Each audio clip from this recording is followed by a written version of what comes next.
देखो साथियों, आज हम देख रहे हैं DC to AC MG set और उसके स्टार्टर से लेकर कम्यूटेशन हानि होती है उसके बारे में हम जानेंगे, है ना। तो ले बे पकड़ इसको, लेमन दे वो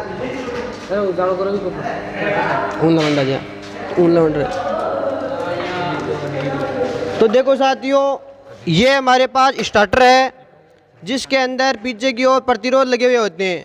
ये कोयल बनी हुई होती है ना।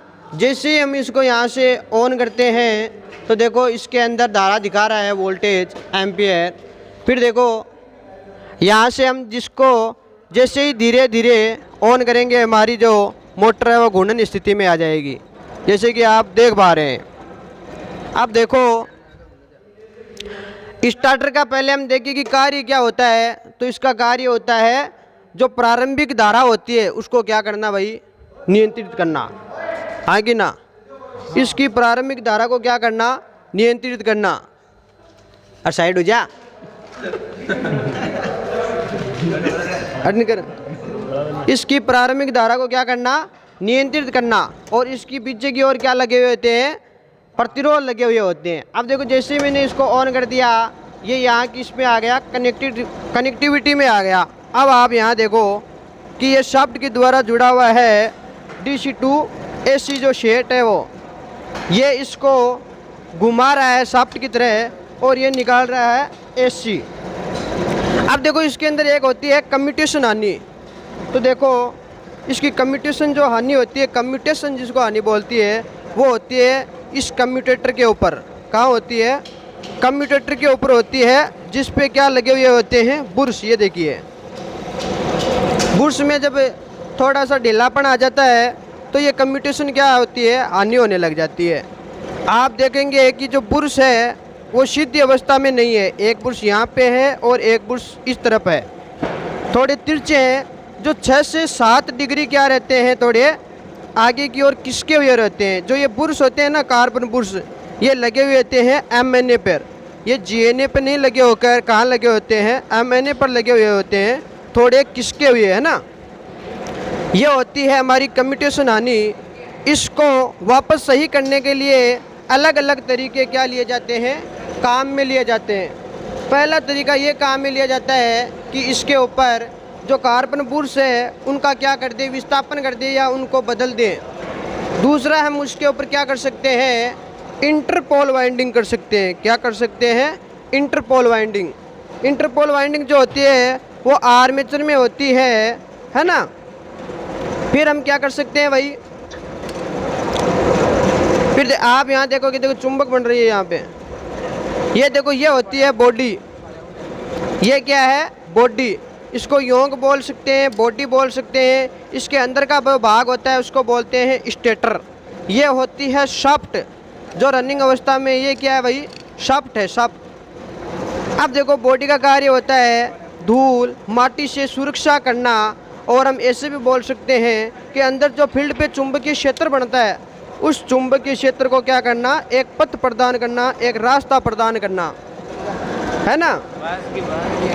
अब देखो हम क्या करते हैं इसे ऑफ। तो अब हम देखते हैं कि जो ये बॉडी है इसका कार्य क्या होता है। इसका कार्य होता है चुंबकीय क्षेत्र को पथ प्रदान करना, चुंबकीय क्षेत्र को एक नई दिशा देना और रास्ता देना, है ना। उसको अच्छे से उसको मैनेज करके बना के रखना, ये किसका काम होता है। चुंबकीय क्षेत्र जो होता है वो कहाँ बनता है भाई, फील्ड पर। और जो फील्ड वाइंडिंग होती है वो किस पे की जाती है, स्टेटर पर। स्टेटर जो होता है वो इस बॉडी के जस्ट अंदर का जो पार्ट है वो क्या है, स्टेटर होता है। और ये आप देखो जो नट देख रहे हैं ना, ये नट, ये है नट। अगर एग्जाम में आ गया कि जो हमारे पोल शू होते हैं वो किस प्रकार कसे हुए होते हैं, तो नट बोल्ट द्वारा कसे हुए होते हैं। और किस पर होते हैं, वो होते हैं स्टेटर के ऊपर। और देखो ये हमारी शाफ्ट है जिस पर क्या लगी हुई है, नट बोल्ट के द्वारा इसको अच्छी तरह से देखो लगाया गया है। देखो यह है शाफ्ट जिसके कारण ये घूमता है। अब आप देखो आगे देखेंगे तो देखो ये है हमारा देखो कम्यूटेटर, ये रहा कम्यूटेटर। जो कार्बन पुरुष होता है वो देखो 1 और 2 ये सेगमेंट जो आपको दिख रहे हैं, इनके हिसाब से आपको कार्बन बूस्ट बनाया जाता है। कार्बन बूस्ट यहाँ पे टिकता है, जिससे कार्बन बूस्ट को धारा मिलती है ना, जो हम आगे की ओर स्रोत में जोड़ देते हैं। देखो यहाँ से बहुत सारे तार निकले हुए हैं, है कि नहीं, और ये किसके बने हुए हैं, तांबे के। बीच में जो आपको ये सफ़ेद सफ़ेद जो कलर का दिख रहा है, इसको मैनेज करने के लिए इसमें क्या भरा जाता है, अब्रक। इसमें अचालक या कुचालक पदार्थ भरा जाता है, जिसको क्या बोलते हैं, अब्रक बोलते हैं। अब देखो ये हमारे पास है एमीटर की घड़ी है, ये वोल्ट मीटर की घड़ी है। इस तरफ देखोगे तो ये देखो एमीटर की घड़ी है, इस पे ये एसी मंडा हुआ, ये एसी एमीटर है, और ये हमारे पास क्या है, वोल्ट मीटर। एमीटर का कार्य क्या होता है, एमीटर का कार्य होता है धारा को मापना। क्या कार्य होता है, धारा को मापना। एमीटर का कार्य होता है धारा को मापना, और एमीटर जो होता है वो डायरेक्ट किससे कनेक्ट होता है, फेस से कनेक्ट होता है। डायरेक्ट इसमें फेस लगता है, और डायरेक्ट फेस लगने के बाद में कहाँ जुड़ता है, वो सीधे लोड से जुड़ जाता है। जैसे हमारा जनरेटर हो गया, हमारी मोटर हो गई, या बल्ब हो गया, आप जिसका ही इस्तेमाल करो उसमें। फिर हम आगे चलते हैं वाट मीटर, वोल्ट मीटर जिसको बोलते हैं वोल्ट मीटर। इसके अंदर एक फेस जोड़ा जाता है और एक साथ में न्यूटन जोड़ा जाता है, और फिर वहाँ से न्यूटन निकल कर किस में जाता है, डायरेक्ट हमारे लोड से जाता है। जैसे मोटर हो गई, बल्ब हो गया, जनरेटर हो गया। आप ये इंडिकेटर है जो हमें सिंबल देते रहते हैं। ये हमारी मेन एमसीबी लगी हुई है यहाँ पे। ये हमारा पूरा एक पैनल है जिसको आप देख पा रहे हैं। आज हमने आपको बताया है कि कम्यूटेशन हानि क्या होती है। जो कम्यूटेशन हानि होती है वो सदैव किस पे होती है, कम्यूटेटर जो कहते हैं, जिसको दिक् परिवर्तक बोलते हैं, उस पे होती है कम्यूटेशन हानि। और कब पता चलता है, जब ये हमारा कार्बन बूस्ट स्पार्किंग करने लग जाता है, तब हम कह सकते हैं कि इसमें कौन सी हानि हो रही है, कम्यूटेशन हानि।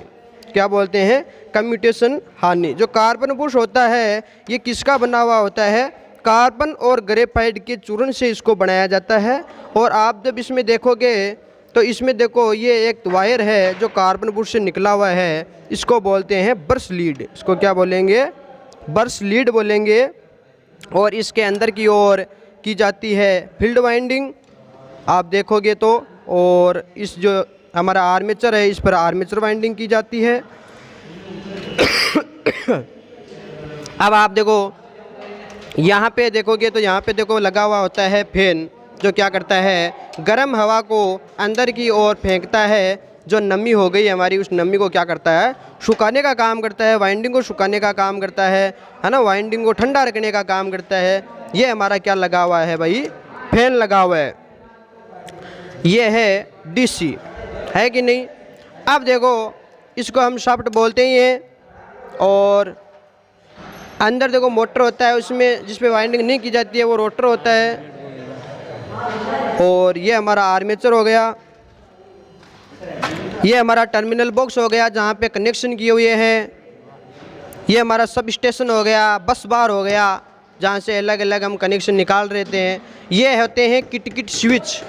ये क्या होते हैं, किट क्या होते हैं भाई, फ्यूज। किट फ्यूज होते हैं, जिसको आप जब ऐसे निकालोगे तो यहाँ देखो इसमें वायर लगा हुआ होता है। ये वायर बना होता है टिन और शीशे के मिश्रण से बना हुआ ये वायर होता है, जो अधिक लोड या अधिक धारा आने पर क्या होता है, अपने आप ही उड़ जाता है। जिसको हम क्या बोलते हैं कि वायर तो टूट गयो, बोलते हैं कि नहीं बोलते हैं। देखो आम जिंदगी की, मेरी ज़िंदगी में क्या होता है कि जब ही हमारे कोई फ्यूज उड़ जाता है तो हम क्या करते हैं, उसको एक तांबे के वायर से क्या करते हैं भाई, बांध देते हैं। और वो क्या है, गलत है, क्योंकि ये टिन और शीशे के मिश्रण से बना हुआ होता है। और तांबे का जो वायर होता है वो कठोर होता है, जो क्या होता है, कभी भी जलता नहीं है, जल्दी कनेक्ट से दूर नहीं होता है कि नहीं। वो कर रही है, बंद करते हैं। अब देखो तो आज का हमारा ये प्रैक्टिकल का आपको बहुत अच्छा लगा हुआ होगा। तो अगर आपको अच्छा लगा है तो चैनल को लाइक करो, सब्सक्राइब करो और कमेंट करो, अच्छे से पढ़ो। अगला हमारा जो प्रैक्टिकल होगा वो इन्हीं में से एक पैनल से हम प्रैक्टिकल करेंगे।